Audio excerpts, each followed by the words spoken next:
Well, good morning. Wednesday, February 21st. On Sunday, I believe it was, we finished with all the tin that we had. So we did that, the front side of the barn, the back side, this side, and we got a little bit of the back done, but ran out of tin. Corey is off to pick up some meat from the butcher. I should put this tree away. She's a ways from Christmas. And I am headed to the shop to do a little bit of maintenance. So yesterday, actually, I went to make a bag of rolled barley, and I had the roller feeding into the top of the mix mill, and I just jumped in the mix mill tractor and engaged the PTO, and then bang! Not only did the shear pins blow, but it actually like blew part of the steel shaft right off. So it was minus 10, 12 overnight last night. But I didn't think, or the night before last, I didn't think that was cold enough to really freeze anything solid in that mill, because it had a bit of that molasses in there, and the grain is dry, right? So it shouldn't have, anyways, that shouldn't have been an issue, but something happened. So first thing that goes through my mind is, oh my God, that gearbox piled up again. So, as you can see over here, the mill is no longer. We have unhooked, oh, look at all those pigeons. I hate pigeons. We have unhooked hooked up the mill and put it in the shop. I gotta come scoop up this.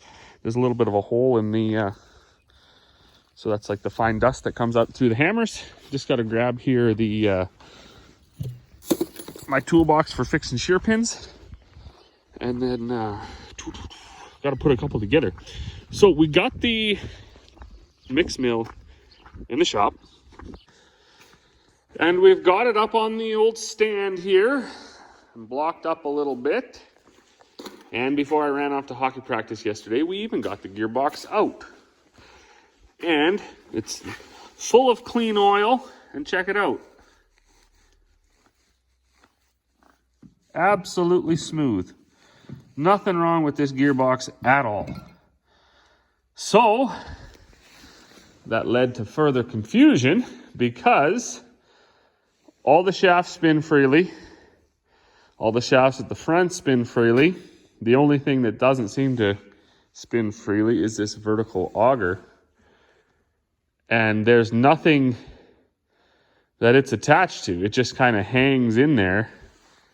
Goes on this, whatever, this 3x3 square drive, goes up in, right up into the bottom of that auger, and it just spins away. So I'm not sure if we're going to peel this door off or not.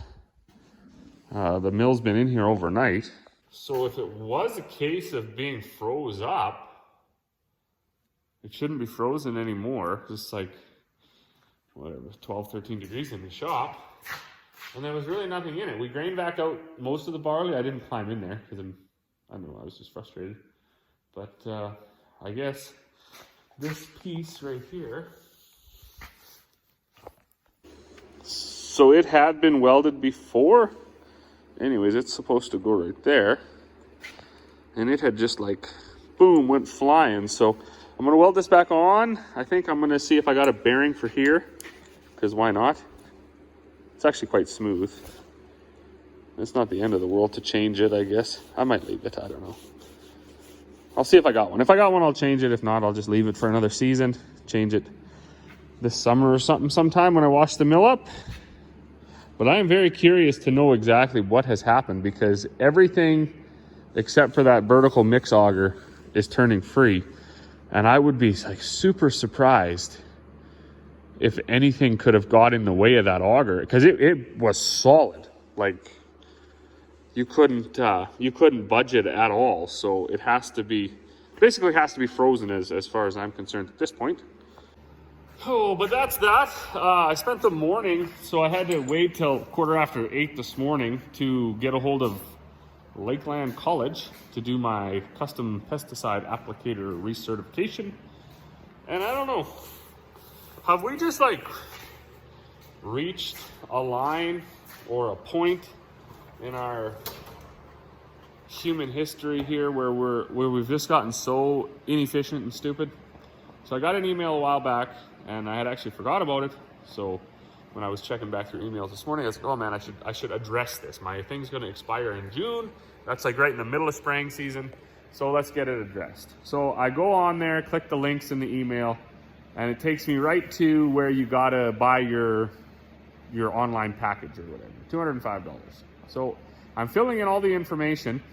I enter in the email account that they sent the recertification notice to.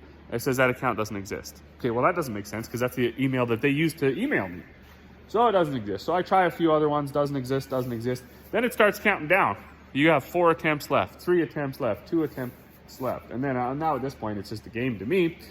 See if I can get this before the attempts run out. And I didn't, of course. So then I go on there and I try to get a hold of somebody. You got to wait till 8:15. So 8:21, I phone.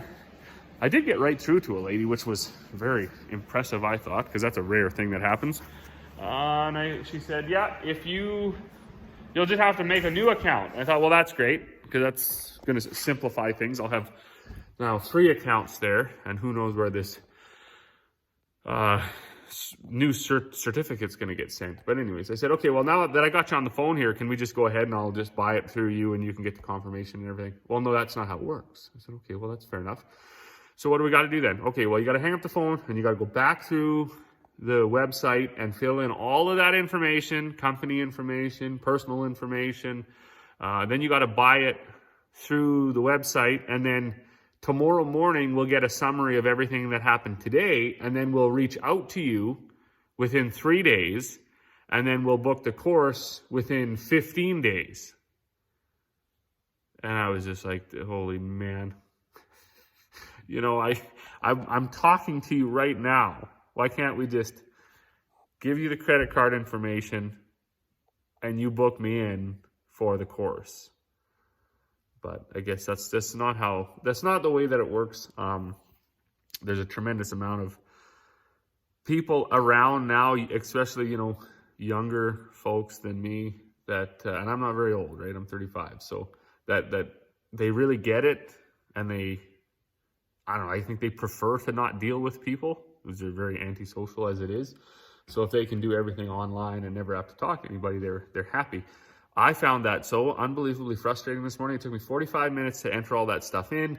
You had to enter, you know, if you didn't enter your birthday right with the 2 numbers for the month, 2 for the day, 4 for the year with the slashes in there. Some of it auto-populated those slashes or dashes. Some of it didn't. When you entered your phone number, if you didn't actually select if it was a daytime, an afternoon, an evening, or an anytime phone number, there was like about 6 options. It wouldn't let you enter your phone number. Like you actually had to specify what kind of anyways. So I thought that was amazing. I mean, a phone number is a phone number, right? You wouldn't expect that the Lakeline College is going to call you late in the evening. You know, they probably seem to work within their business hours. But anyways, that was all of that. So that was about an hour this morning. I think I did get it. I spent $205 online anyway, so I bought something. And we'll see within the next 3 days, I guess 4 days, because today's a day, if somebody reaches out to me, and then I can get lined up for, sounds like the middle to the end of March, to go into the college in the city and write this course, which is, you know, in itself stupid, because, you know, we've all been spraying for, I don't know, as long as our dads have let us be in the sprayer. And very few of us have wiped out our entire crops. So we kind of already know what we're doing. We don't actually need that recognition from Lakeland College. But anyways, we're not going to stop that. It's $200 into somebody's pocket. But I'm going to find some coveralls here and get going with this. Well, not sure how much I'm going to do filming, because I can't film and weld and film and grind and film and everything. And then my hands are going to get all that black stuff from the chains on it anyways. So we will just bring you back here in a bit. Oh boy, well, it's really nothing to complain about, but it is an issue. I just get making headway on my fixing, and then somebody rolls in, and then you get out and you load their bag and you talk for 10-15 minutes, and then you try to come back in here and get something else done, and you just climb under there and you get all greasy and dirty and everything else, and then somebody else pulls in. So my level of production is very low, what I get done in a day. So I went ahead because this bearing was a little bit rough, and actually this race here was broken. So I thought, you know what, let's just get her out of there and go ahead and put a new bearing on. So I beat it off of there. It came off, shattered, parts went everywhere. And then I went over to the bearing counter over there, and I was like, we have bearings, not one bearing that fit. So I panicked. Luckily, my wife was at the butcher shop, so I said, just swing into town, pick up a box of roller chain, and then a bearing. Well, they had the chain, but they didn't have the bearing, and that's not an uncommon bearing. And even the guy was like, I don't understand why we don't have these. So I got looking around, and Dad, it was him, not me. He didn't put the bearings over there. He put the bearings over on that shelf, on the end of that rack there. So there was like 3 or 4 brand new bearings that I didn't need. It's just they weren't with the bearing thing, which also made sense why the dude didn't have any bearings on his shelf, because we bought them all. So this is going well. I got that off. I got this new one on. It's not as rough. I wasn't going to change it. I wasn't even going to change the chain, but that chain is getting a couple years old. That bearing is old. So while we got it all out of there, let's just make her all new, and hopefully it'll last, you know, a good part of this summer season. Well, it should last all summer. Should actually last all of next winter too. So back at her. Well, good morning. It's Thursday now. So yesterday, after it was about 1 in the afternoon when I finally looked outside. It was like plus 10, plus 12. So we switched gears there. I said, Dad, we should get that combine going, because we wanted to take one of our machines in to get it green lighted, have the John Deere techs go through it. So fired that up, and then I took it into town. It's about 2 hours, a little over 2 hours, I think, to road it into town. And then, yeah, when I got back, I finished repairing, putting back together the hammer mill. Something's still wonky with it, and I don't know. But hopefully we can solve that today. Dad thinks we should just pressure wash it out. He thinks maybe it's getting bunged up a little bit too much molasses and stuff in there, which kind of at this point is the last possible situation that could be affecting that mill. So it is here, still up on a stand there so we could get at it. New chain, at least this one chain is new here. The one down in the back there. That's all back together. That shaft, the bearing I switched. I didn't have the right size shear pins, which kind of bugged me. So I'm going to put those in there just for the test run. If they break, they break. Not a big deal. I've been turning this shaft, right? This is the main shaft that drives that vertical mix auger. It's still too stiff, and we can't really figure out why. So we had that gearbox out. Gearbox is fine. Everything here turns. Dad took this inspection hatch apart, and there's not much grain in it, but it still doesn't turn as smoothly as we'd like it to. So what I might do is get it out, try to get it going. First of all, see if those shear pins just break.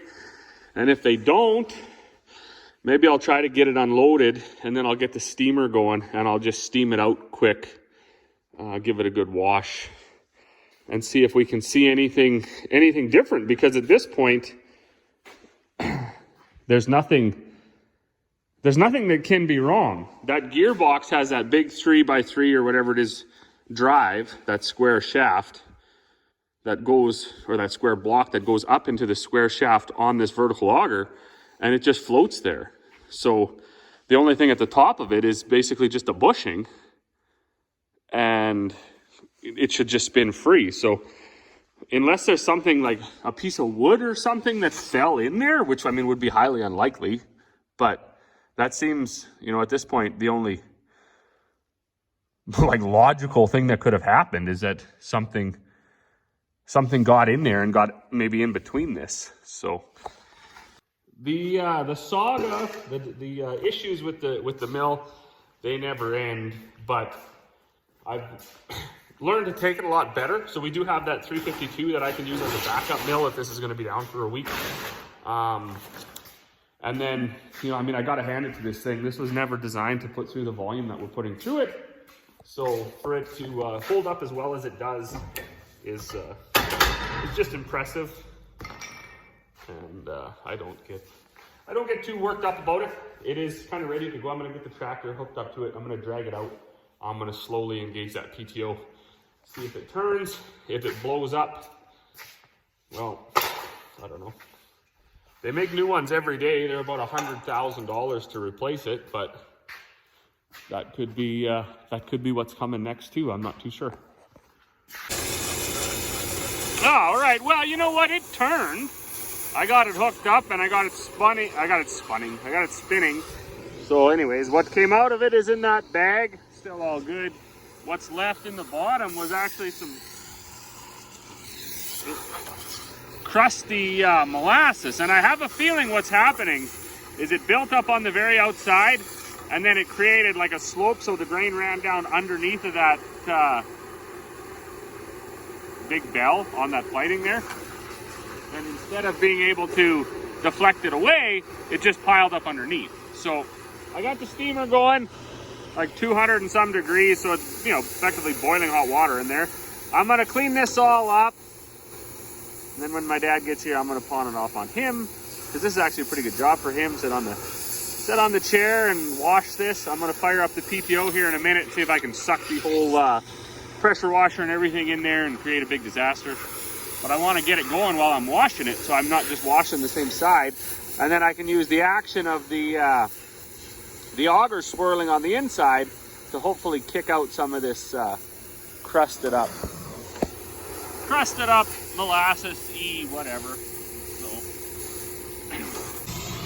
this is definitely an issue we've been down in the past, and it's all about how fast you add the molasses into your milk. So if you want to put it in there, you got to dump it in really slow, and you got to give the mill time to mix it, right?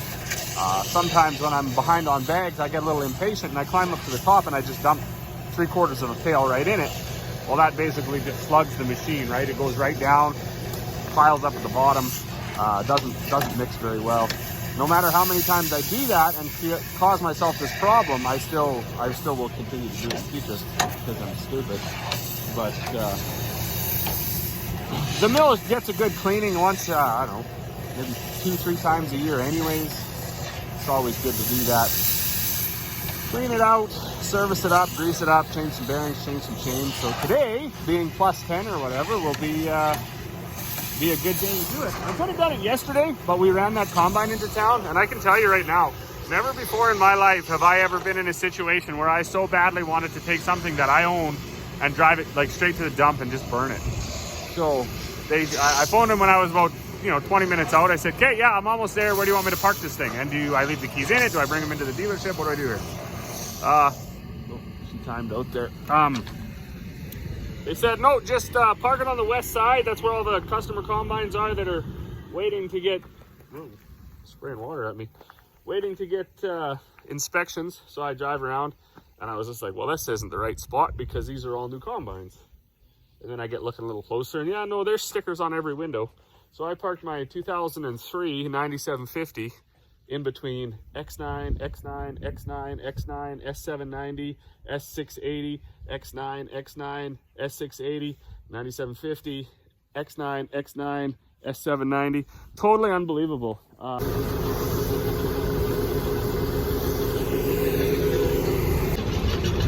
Well, that's just great. So now we got somebody else doing the work. I got my old mill hooked up to that other 4440. I'm thinking I should probably use that more than I do, because if you leave it up in them sheds, they just get full of squirrels' nests and chicken and all that other stuff. So I'm going to get it cleaned out a little bit, run a little bit of grain through it. I'm going to make a couple bags. It's probably been about 6 years. No, it hasn't. When did I get that mill? 3 years ago? 4 years maybe since I put molasses in that 355, and the reason it doesn't work so well is the 358 has like almost a flat bottom, a very short and then wide angled cone, where that 355, it's got a very long cone and a very steep angle. So if you add molasses, your grain doesn't flow down that cone very well. But I used to just dump it in, being impatient, and now that Dad rigged me up that pump, the molasses basically just dribbles in there. So I'm thinking I could probably get back to using my 355 to have molasses in it as well. So we're gonna give that a shot here today. Dad is making great progress over there with the steamer. He's getting all that molasses and stuff that was in the bottom steamed out. It is running a lot smoother when you kick the PTO in. So I hope that was the problem. Like I said earlier this morning, there's really nothing else it could be short of, well, nothing. Because there's not even really any clearances where you have to make up space with spacers. It just fits over that drive, and then it either works or it doesn't. So we will see. I'm sure he's got a couple more hours of steaming ahead of him. He's gonna get it all, even the flighting and everything, he's gonna get it all steamed off, cleaned up, and then we'll be able to get back to using that one. Oh, well, good evening. I just got back from hockey. I had to run out quick. There was a gentleman here waiting to load up a couple bags of feed. So I got him loaded up, had a good chat, and then he headed off. Before I had gone to hockey, though, we did get the old mill set back up, and we ran a few bags through it. It was working really well. Dad put the new mill, I guess you want to call it, the bigger mill. He finished washing it all off, and then he ran it for a while, and he took the heat gun out and checked the bearings, and there was a few bearings that were getting a little bit warmer than he would have liked to see for it just running for a few minutes empty. So he backed it back in the shed, in the heated shop there, and he's going to change those bearings. He also had to hang around till 6 o'clock because I was gone to hockey to unload our first shipment from our new suppliers. So we switched things up around here a little bit. We needed more than just beef supplement. We need pork, we need turkey, we need chick starter, we need all that stuff. So this new supplier has everything. So we got a pallet of turkey starter, we got a pallet of chick starter, we got a pallet of pork premix, we got a pallet of chicken premix, we got a couple pallets of beef supplement to mix into the grain. So I got my reading ahead of me now for this evening. I got to go in and read the tags and read some of the information about that stuff. I'm super excited about it. I think it's going to be, I got a good feeling about it. So hopefully that all goes well. So anyways, I am going to run in. I'm going to grab some supper, and then I will, that's going to be it for tonight. So as always, thanks for watching, and we will see you all on the next one.